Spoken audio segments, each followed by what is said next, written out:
Class में हम आपको भूमि के बारे में बता रहे थे।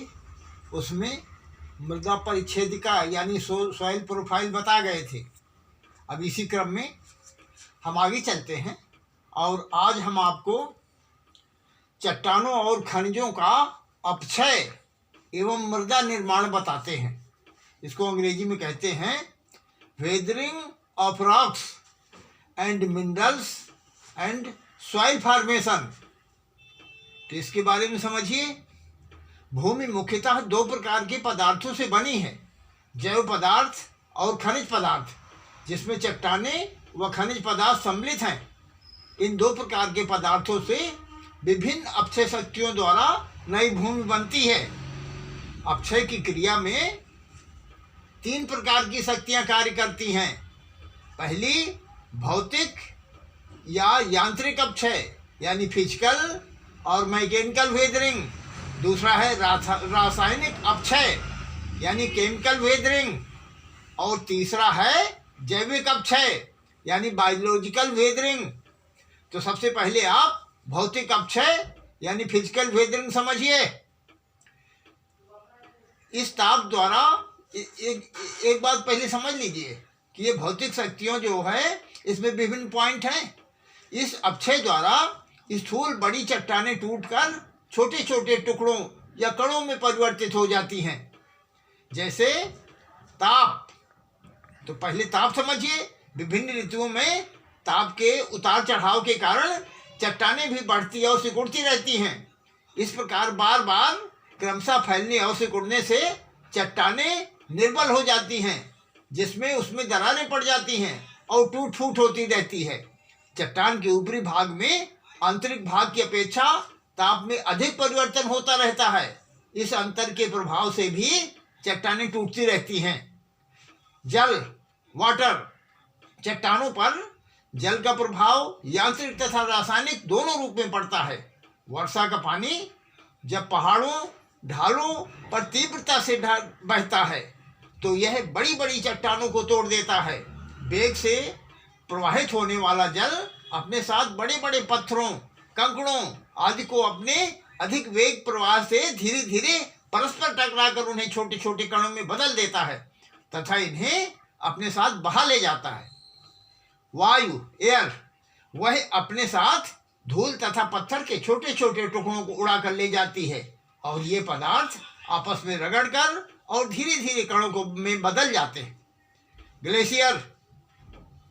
बृहदाकार हिमखंडों को हिमनाद या ग्लेशियर कहते हैं। हिमनद या ग्लेशियर। ग्लेशियर अपने साथ चट्टानों के बड़े बड़े टुकड़े लेकर बहते हैं, जिससे ये दाब तथा रगड़ के कारण छोटे छोटे कणों में परिवर्तित होते रहते हैं। पर्वतीय ढालों पर बृहदाकार हिमखंड या हिमनद, जिसको ग्लेशियर कहते हैं, के स्खलित होने पर मार्ग में पड़ने वाली चट्टानें विखंडित हो जाती हैं। अब पाला समझिए, फ्रॉस्ट। चट्टानों की दरारों में एकत्रित जल जमाव बिंदु पर बर्फ में बदल जाता है, जिससे आयतन में प्रसार होता है तथा इस बर्फ का दाब 1.50 टन प्रति वर्ग फुट रहता है। इस प्रकार से चट्टानों पर अधिक दबाव पड़ने पर वे टूटने लगती हैं। इस प्रकार आपने पाला के बारे में समझा और इसके आगे अब आप रासायनिक अपक्षय समझिए। रासायनिक अपक्षय को अंग्रेजी में कहते हैं केमिकल वेदरिंग। तो केमिकल वेदरिंग में आप समझिए सबसे पहले ऑक्सीकरण, ऑक्सीडेशन।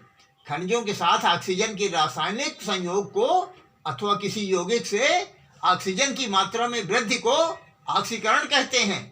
ऑक्सीकरण नमी की उपस्थिति में अधिक सक्रिय होता है तथा हाइड्रेटेड ऑक्साइड बनते हैं।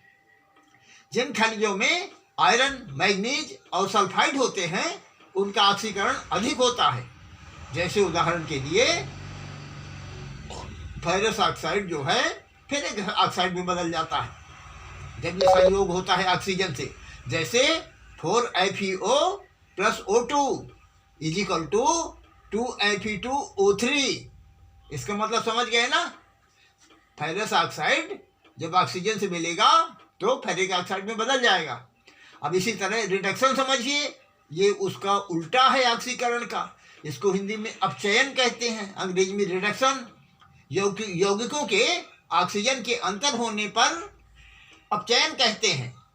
इस क्रिया द्वारा फेरिक ऑक्साइड फेरस ऑक्साइड में बदल जाता है। फेरिक ऑक्साइड जो है कहीं बदल जाता है, फेरस ऑक्साइड में। सुनिए आप, जैसे 2Fe2O3 जब यह ऑक्सीजन से मिलेगा प्लस O2 = 4FeO यानी फेरस ऑक्साइड। तो फेरिक आपने समझ लिया, फेरिक ऑक्साइड जब ऑक्सीजन से मिलेगा तो फेरस ऑक्साइड बन जाएगा। अब जल योजन समझिए, इसको अंग्रेजी में हाइड्रोलिसिस कहते हैं। चट्टानों के खनिजों यानी विशेष रूप से फेल्सपार, माइका आदि का संपर्क जब जल से होता है तो जल की हाइड्रोजन खनिजों में धनायंश यानी कैटायंस के साथ स्थानांतरित हो जाते हैं, जिससे खनिजों का रासायनिक संगठन बदल जाता है और वे निर्बल होकर टूट जाते हैं। जैसे आप माइक्रोक्लाइन यानी फेल्सपार को, ये जो है जब ये उसे मिलेगा HOH से तो क्या बन जाएगा, अम्ल सिलिकेट। तो ध्यान दीजिए इसका reaction KAlSi3O8 plus HOH = HAlSi3O8 plus KOH। समझ में आए कि नहीं?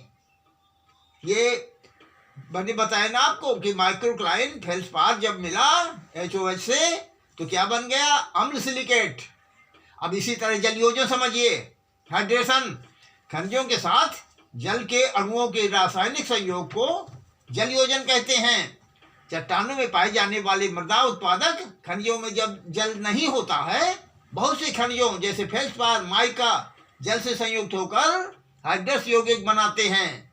जैसे हेमेटाइट जब वो पानी से मिलता है तो लाइमोनाइट बन जाता है। हेमेटाइट लाल होता है और लाइमोनाइट पीला होता है, लाल से पीला बदल जाता है। रिएक्शन देखिए, 2Fe2O3 प्लस 3H2O = 2Fe2O3 और 3H2O, तो ये बन गया आपका लाइमोनाइट। अब इसी प्रकार से आप जो है कार्बोनेटीकरण देख लीजिए। कार्बोनेशन चट्टानों के अक्षय से प्राप्त क्षारों को CO2 से संयुक्त होकर कार्बोबाइकार्बोनेट्स और कार्बोनेट्स बनाने की क्रिया को कार्बोनेटीकरण कहते हैं। मृदा में कार्बनिक पदार्थों के विघटन में भी कार्बन डाइऑक्साइड यानी CO2 काफी मात्रा में पैदा होती है। CO2 जल के साथ क्रिया करके कार्बोनिक अम्ल यानी H2CO3 बनाती है, जिसका रासायनिक अपचय में विशेष महत्व है। रिएक्शन समझिए, H2O प्लस CO2 = H2CO3। समझ में आया कि नहीं आया? अब विलयन देखिए, सॉल्यूशन। जल प्रायः सर्वविलायक यानी इसको कहते हैं यूनिवर्सल सॉल्वेंट माना जाता है। जल की घोलक शक्ति उसमें पाए जाने वाले अम्लों के प्रकार तथा मात्रा पर निर्भर करती है। जल में CO2 घुलने पर कार्बोनेट अम्ल H2CO3 या गंधक के ऑक्सीकरण से प्राप्त H2SO4 की उपस्थिति में जल की विलेयता अत्यधिक हो जाती है, जिससे खनिजों के ऊपर प्रभाव पड़ता है। जल में घुलनशील खनिज जल के प्रभाव से घुलकर चट्टानों से अलग हो जाते हैं। धन्यवाद।